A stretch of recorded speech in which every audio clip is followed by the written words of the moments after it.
നമസ്കാരം. ഇന്നത്തെ രണ്ടാമത്തെ വീഡിയോയും ട്രംപുമായി ബന്ധപ്പെട്ടുള്ളതാണ്. കാരണം അത്രയേറെ പുതിയ സംഭവ വികാസങ്ങളാണ് അമേരിക്കയിൽ ഇപ്പോൾ സംഭവിച്ചുകൊണ്ടിരിക്കുന്നത്.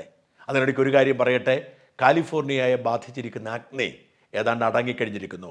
ഇന്നലെ അപ്രതീക്ഷിതമായി കാലിഫോർണിയയ്ക്ക് വലിയ മഴ കിട്ടി. മഴയിൽ അഗ്നി വലിയ തോതിൽ ശമിച്ചിരിക്കുന്നു. 3 ഫയറുകളാണ്, 2 നേരത്തെ മുതൽ തുടങ്ങിയതും ഈ അടുത്ത കാലത്ത് പുതുതായി രൂപപ്പെട്ടതുമായ 3 ഫയറുകളാണ് കാലിഫോർണിയയ്ക്ക് ഭീഷണി ഉയർത്തി മുമ്പോട്ട് പോയിരുന്നത്. അത് 3ഉം നിയന്ത്രിച്ചിരിക്കുന്നു. 3ഉം 90% ഇല്ലാതായിരിക്കുന്നു. വളരെ കുറച്ച് കനലും മറ്റും കെട്ടിക്കിടക്കുന്നതേ ഉള്ളൂ എന്ന് കാലിഫോർണിയൻ അധികാരികൾ വ്യക്തമാക്കിയിട്ടുണ്ട്. അതായത് ദീർഘകാലമായി കാലിഫോർണിയയെ ആശങ്കപ്പെടുത്തിയിരുന്ന അഗ്നിക്ക് അറുതി വന്നിരിക്കുന്നു. പ്രകൃതി ഒരു മഴയിലൂടെ, ഒരിക്കലും മഴ കിട്ടുന്നില്ല, കഴിഞ്ഞ കുറേ കാലമായി അവിടെ മഴ എത്തുന്നില്ല എന്ന പരാതി ഉണ്ടായിരുന്നു.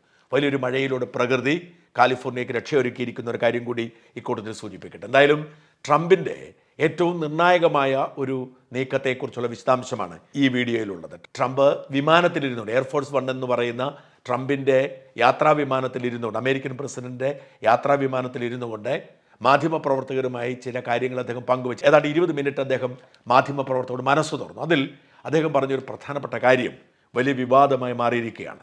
ഗാസയുടെ പുനർനിർമ്മാണത്തെക്കുറിച്ചുള്ള പ്രഖ്യാപനമാണ്. നമുക്കറിയാം, ഗാസയിൽ ഹമാസും ഇസ്രായേലും തമ്മിൽ ട്രംപ് ചുമതലയേൽക്കുന്നതിന് മുമ്പ് തന്നെ ട്രംപിൻ്റെ ഇനിഷ്യേറ്റീവിൽ വെടിനിർത്തലുണ്ടായിരുന്നു.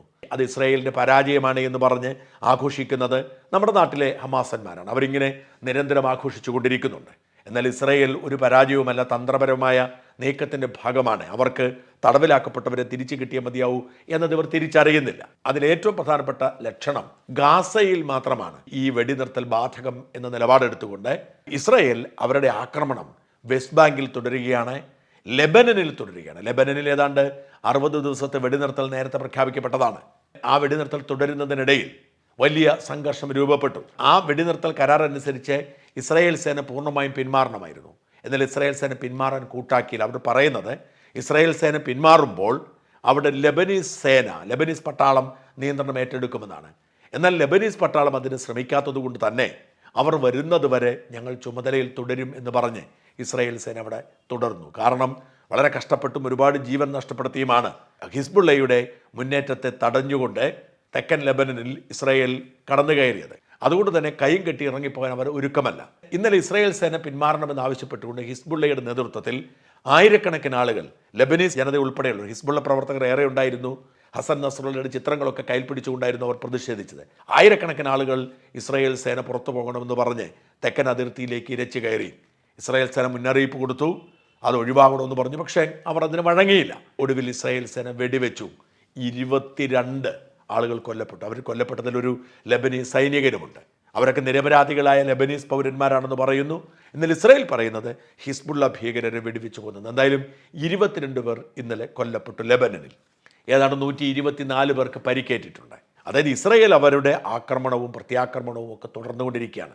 അവരൊരു വിട്ടുവീഴ്ചയും ചെയ്യുന്നില്ല. ഇപ്പോൾ തടവിലാക്കപ്പെട്ടവരെ തിരിച്ചു കൊണ്ടുവരാൻ വേണ്ടി ചില വിട്ടുവീഴ്ചകൾ ചെയ്യുന്നു എന്ന് മാത്രം. അതിനിടയിലാണ് ട്രംപ് നിർണായകമായ ഒരു പ്രഖ്യാപനം നടത്തിയത്. ആകെ തകർന്നുപോയ ഒരു പ്രവിശ്യയാണ് ഗസ. അവിടെ മനുഷ്യർക്ക് ജീവിക്കാൻ കഴിയാത്ത സാഹചര്യമുണ്ട്. അതുകൊണ്ട് അവിടേക്ക് ഇടിച്ചു കയറി ഗസക്കാർ പോയിട്ട് കാര്യമില്ല. ആകെപ്പാടെ തകർന്ന കെട്ടിടങ്ങൾ മാത്രം, നല്ല വെള്ളമില്ല, മനുഷ്യൻ അവിടെ പട്ടിണി കിടന്ന് മരിക്കുന്ന സാഹചര്യമുണ്ടാവും.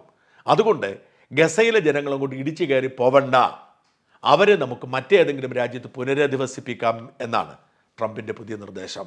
ട്രംപ് പറയുന്നത് 10 മുതൽ 15 ലക്ഷം പേരെ ജോർദാനിലും ഈജിപ്തിലുമായി പുനരധിവസിപ്പിക്കാം. ബാക്കിയുള്ളവരെ മറ്റ് അറബ് രാജ്യങ്ങൾ, അത് സൗദി ആണെങ്കിലും UAE ആണെങ്കിലും അവർ കൊണ്ടുപോട്ടെ, അവർ കൂടുതൽ പേരെ കൊണ്ടുപോട്ടെ. എന്നിട്ട് നമുക്ക് ഗസ പുനർനിർമ്മിക്കാം. വളരെ അന്തസ്സായി, മൊണോക്കയേക്കാൾ നല്ല രാജ്യമായി നമുക്ക് മാറ്റാം ഫലസ്തീനെ.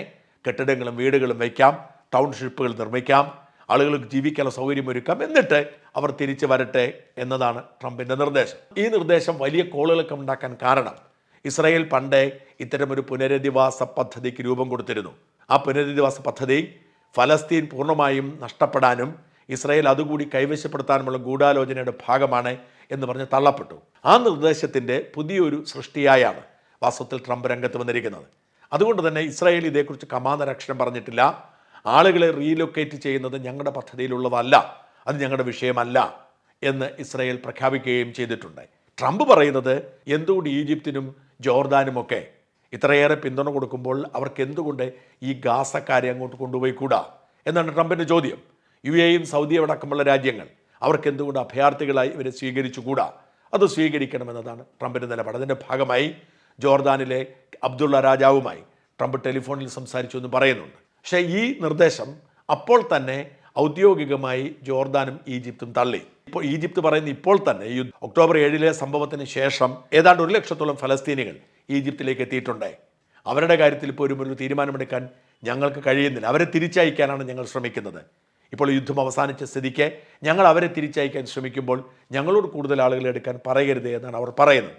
ജോർദാനും ഫലസ്തീനും എന്ന നിലപാടാണ് അവർ എടുക്കുന്നത്. എന്നാൽ ട്രംപ് വളരെ കൃത്യമായൊരു നിലപാട് പറയുന്നു. നമുക്ക് ഈ 4 കൊല്ലം കൊണ്ട് ഫലസ്തീൻ പ്രശ്നം, പശ്ചിമേഷ്യൻ പ്രശ്നം പരിഹരിക്കണം.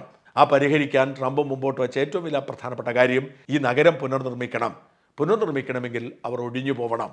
ഇത് വലിയൊരു ഗൂഢാലോചനയുടെ ഭാഗമാണെന്നാണ് വാസ്തവത്തിൽ ഇറാൻ അടക്കമുള്ള രാജ്യങ്ങൾ ആരോപിക്കുന്നത്. ഫലസ്തീനികളെ സ്വന്തം നാട്ടിൽ നിന്നും മറ്റൊരു രാജ്യത്തേക്ക് മാറ്റി പാർപ്പിക്കാനുള്ള ഗൂഢാലോചനയ്ക്ക് വഴങ്ങരുത് എന്ന് പറയുന്നു. എന്നാൽ ട്രംപ് ചോദിക്കുന്നത്, നിങ്ങൾ ഫലസ്തീനിലെ ജനതയുടെ വേദനയെക്കുറിച്ച് പറയുന്നു, അവരുടെ സങ്കടത്തെക്കുറിച്ച് പറയുന്നു. ഞാൻ നിർദ്ദേശിച്ചിരിക്കുന്നത് അവർ അഭയാർത്ഥികളായി ഏതെങ്കിലും ടെൻറ്റിൽ കിടക്കാനല്ല. അറബ് രാജ്യങ്ങളിലേക്ക് അവർ തൽക്കാലം താമസിക്കട്ടെ. അവിടെ താമസിച്ചതിന് ശേഷം ഈ രാജ്യം മനോഹരമാക്കി നമുക്ക് പുനർനിർമ്മിക്കാം. അതിനുശേഷം അവർ ഇവിടെ വന്ന് താമസിക്കട്ടെ. ഇനി ആ രാജ്യത്ത് ഇഷ്ടപ്പെടുന്നവർ അവിടെ തുടരട്ടെ എന്നുള്ള ഒരു പ്രഖ്യാപനം. നിങ്ങൾ ഈ പാവപ്പെട്ട മനുഷ്യരുടെ കണ്ണീരിനെ കുറിച്ച് പറയുമ്പോൾ, ആ കണ്ണീരിൻ്റെ പേരിൽ ബഹളം വയ്ക്കുമ്പോൾ നിങ്ങൾക്ക് എന്തുകൊണ്ട് അവരുടെ ജീവിതം വളർത്തിയെടുക്കാൻ, പുനർനിർമ്മിക്കാനുള്ള ഈ നിർദ്ദേശത്തോട് സഹകരിക്കാൻ കഴിയുന്നില്ല എന്ന ചോദ്യമാണ് ട്രംപ് ഇപ്പോൾ ഉയർത്തുന്നത്. എന്തായാലും ട്രംപിൻ്റെ നിർദ്ദേശം വളരെ സംശയത്തോടു കൂടിയാണ് അറബ് ലോകം കാണുന്നത്. കാരണം ഇപ്പോൾ തന്നെ ഇസ്രായേൽ അതിൻ്റെ വിസ്തൃതി വർദ്ധിപ്പിച്ചുകൊണ്ടിരിക്കുന്നു. ട്രംപിൻ്റെ പിന്തുണയുണ്ട്. ഇപ്പോൾ സിറിയയിൽ വലിയ ആഭ്യന്തര പ്രശ്നമുണ്ടായി. സിറിയ ആരാണ് ഭരിക്കുന്നത് എന്ന് പോലും അറിയാത്ത സാഹചര്യമുണ്ടായി. ആ അവസരം നോക്കി ഗോലൻ കുന്നുകൾ മുഴുവൻ പിടിച്ചെടുത്തു. ഗോലൻ കുന്നുകളിൽ നല്ലൊരു ഭാഗം ഇസ്രായേലിൻ്റെ ഭാഗമായിരുന്നു. ബാക്കി കുറേ ഭാഗങ്ങൾ അവർ സിറിയയ്ക്ക് വിട്ടുകൊടുത്തിരുന്നു. സിറിയയുടേതാണെന്ന് സമ്മതിച്ചിരുന്നു. പക്ഷേ അതിനെ ബഫർ സോണായി പ്രഖ്യാപിച്ചുകൊണ്ട് അവിടെ യുദ്ധ നിയന്ത്രണം ഉണ്ടാക്കാൻ ശ്രമം നടത്തിയിരുന്നു. ആ ബഫർ സോണിൽപ്പെട്ട സിറിയയുടെ ഭാഗമായിരിക്കുന്ന സ്ഥലം പോലും ഇസ്രായേൽ പിടിച്ചെടുത്തിരിക്കുകയാണ്. അത് ആരും അതിനെ ചോദ്യം ചെയ്യുന്നില്ല. അങ്ങനെ ഇസ്രായേലിൻ്റെ ഭൂപ്രദേശത്തിൻ്റെ ഭാഗമായി ഈ ഗോലൻ കുന്നുകൾ മാറിയിരിക്കുന്നു. അങ്ങനെ ഇസ്രായേൽ ഭൂവിസ്തൃതി വർദ്ധിപ്പിക്കുമ്പോൾ ഇസ്രായേൽ തന്നെ ഇല്ലാതാക്കിക്കൊണ്ട് ഫലസ്തീൻ്റെ ഭാഗമാക്കണം എന്ന് പറഞ്ഞുകൊണ്ട് സമരം നടത്തുന്നവർ എങ്ങനെ ഇത് സഹകരിക്കും? കാരണം ഇപ്പോഴത്തെ നീക്കം വിജയിച്ചാൽ ഈ ഫലസ്തീൻ്റെ ഭൂപ്രദേശങ്ങൾ പോലും ഇസ്രായേലിൻ്റെ ഭാഗമായി നിന്ന് വരാം. കാരണം ഫലസ്തീനിലെ ജനങ്ങളെ മറ്റ് രാജ്യങ്ങളിലേക്ക് പുനരധിവസിപ്പിച്ചാൽ ഫലസ്തീൻ ഇല്ലാതാവുന്ന സാഹചര്യം സൃഷ്ടിക്കപ്പെടുമെന്ന ആശങ്ക ഇവർക്കുണ്ട്. ഇവർ ഈ ഫലസ്തീനെ മുമ്പിൽ നിർത്തിക്കൊണ്ടാണ്, അവരുടെ കണ്ണീർ വിറ്റുകൊണ്ടാണ് ഈ പൊളിറ്റിക്കൽ ഇസ്ലാം വളരുന്നത്. ഈ പൊളിറ്റിക്കൽ ഇസ്ലാമിൻ്റെ ഏറ്റവും വലിയ ആയുധമാണ് വാസ്തവത്തിൽ ഫലസ്തീനിലെ ജനത അവർ ബലിയാടാക്കിയാണ് ഇസ്രായേലിനെ കൃത്യമായ ഇടവേളയ്ക്കിടയിൽ പ്രകോപിപ്പിക്കുക. എന്നിട്ട് ഇസ്രായേൽ അവിടെ ബോംബാക്രമണം നടത്തുക, നിരപരാധികളായ കുട്ടികളും സ്ത്രീകളും കൊല്ലുക. എന്നിട്ട് അവരുടെ കണ്ണുനീർ, അവരുടെ നിസ്സഹാവസ്ഥ ഉപയോഗിച്ചുകൊണ്ട് അവർ പിരിവ് നടത്തുക. അങ്ങനെ ഈ പൊളിറ്റിക്കൽ ഇസ്ലാമിൻ്റെ പ്രചരണത്തിൻ്റെ ഏറ്റവും വലിയ ആയുധമായി മാറുന്നത് ഫലസ്തീനിലെ പാവപ്പെട്ട മനുഷ്യരുടെ കണ്ണീരാണ്. അത് അവസാന കാലം വരെ തുടരണം. ലോകം മുഴുവൻ ഇസ്ലാമിക ഭരണത്തിന് കീഴിൽ വരുന്നത് വരെ ഫലസ്തീനിലെ മനുഷ്യർ ഇരകളാക്കപ്പെട്ട് അവർ കണ്ണീരനുഭവിച്ച് ജീവിക്കണമെന്നത് ഇവരുടെ അജണ്ടയാണ്. അപ്പോൾ ഈ ഫലസ്തീനികളെ പുനരധിവസിപ്പിച്ചാൽ, അവർക്ക് ജീവിത സൗകര്യം ഒരുക്കി കൊടുത്താൽ പിന്നെ ആ പ്രശ്നമുണ്ടാവില്ല. അതുകൊണ്ടാണ് അവർക്ക് അവരുടെ പിറന്ന നാട്ടിൽ ജീവിക്കണം, അവരുടെ അസ്തിത്വം സംരക്ഷിക്കണം എന്നുള്ള വാദമൊക്കെ ഉയർത്തിക്കൊണ്ട് ഇവർ രംഗത്ത് വരുന്നത്. എന്തായാലും അവർക്കെതിരെയുള്ള യുദ്ധപ്രഖ്യാപനമാണ് വാസ്തവത്തിൽ ട്രംപ് നടത്തിയിരിക്കുന്നത്. ട്രംപ് പ്രഖ്യാപിക്കുന്നത് നടപ്പിലാക്കാൻ ഏതറ്റം വരെ പോകുന്ന എല്ലാവർക്കും അറിയാം. അതിനുവേണ്ടി ട്രംപിന് നയതന്ത്രങ്ങളുണ്ട്. ആ നയതന്ത്രത്തോട് സഹകരിക്കാത്തവരെ ട്രംപ് ഭയപ്പെടുത്തിക്കൂടെ നിർത്തുന്ന രീതി ട്രംപിനുണ്ട്. അതുകൊണ്ടാണ് കൊളംബിയൻ പൗരന്മാരുമായി അമേരിക്കൻ വിമാനം അവിടെ ചെന്നപ്പോൾ കൊളംബിയ അത് തിരിച്ചയച്ചതിനുള്ള അപ്പോൾ തന്നെ വിസ നിരോധനവും ഇറക്കുമതി ചുങ്കവും ഒക്കെ ഏർപ്പെടുത്തി ട്രംപ് തിരിച്ചടി കൊടുത്തത്. അതേസമയം ട്രംപിന് അറബ് രാജ്യങ്ങളുമായി ഭിന്നത ഉണ്ടാക്കാൻ താല്പര്യമില്ല. ആദ്യം ടെലിഫോണിൽ വിളിച്ചതും സംസാരിച്ചതും സൗദി അറേബ്യയുടെ കിരീടാവകാശിയായ MBSുമായാണ്, മുഹമ്മദ് ബിൻ സൽമാനുമായാണ്. ഈ മുഹമ്മദ് ബിൻ സൽമാനുമായി ചേർന്ന് സൗദിയിലെ വലിയ നഗരം കെട്ടിപ്പടുക്കാൻ ട്രംപിന് താല്പര്യമുണ്ട്. പ്രത്യേകിച്ച് ട്രംപ് റിയൽ എസ്റ്റേറ്റ് കച്ചവടക്കാരനാണ്. നിർമ്മാണം ട്രംപിന് വലിയ താല്പര്യമാണ്. അവരെ ചേർത്ത് നിർത്തിക്കൊണ്ട്, അവരെ സഹകരിപ്പിച്ചുകൊണ്ട് ഇസ്രായേലുമായി സഹകരിപ്പിക്കുന്ന ഒരു പുതിയ ലോകക്രമമാണ് ട്രംപ് സ്വപ്നം കാണുന്നത്. മാത്രമല്ല ട്രംപിൻ്റെ മുമ്പിൽ മറ്റൊരു ഓൾട്ടർനേറ്റീവ് ഉണ്ട്, പ്ലാൻ ബിയുമുണ്ട്. പ്ലാൻ എ ആണ് അവർ പ്രധാനമായും ഇവരെയെല്ലാം ഈജിപ്തിലേക്കും ജോർദാനിലേക്കും നീക്കിക്കൊണ്ടുള്ള ഒരു ഒത്തുതീർപ്പ്. അതേസമയം ട്രംപ് മറ്റൊരു നിർദ്ദേശം നേരത്തെ തന്നെ വെച്ചിട്ടുണ്ട്. ഏഷ്യൻ ഭാഗമായിരിക്കുന്ന ഇന്തോനേഷ്യയിൽ അവരുമായി സംസാരിച്ചിട്ട് ഇന്തോനേഷ്യയിലേക്ക് മുഴുവൻ ഫലസ്തീനികളെ നീക്കുക. ഇന്തോനേഷ്യ എന്ന് പറയുന്ന രാജ്യം മുസ്ലിം രാജ്യമാണ്. അവിടെ ഒരുപാട് ഭൂപ്രദേശങ്ങൾ ബാക്കിയുണ്ട്. അവർ പറയുന്നത് നിങ്ങൾ ഈ ഭൂമിയിൽ ഇവരെ പുനരധിവസിപ്പിച്ചാൽ മതി, ഏതാണ്ട് 20-22 ലക്ഷം പേരെ ഉണ്ടാവുകയുള്ളൂ. അവരെ പുനരധിവസിപ്പിച്ചാൽ മാത്രം മതി.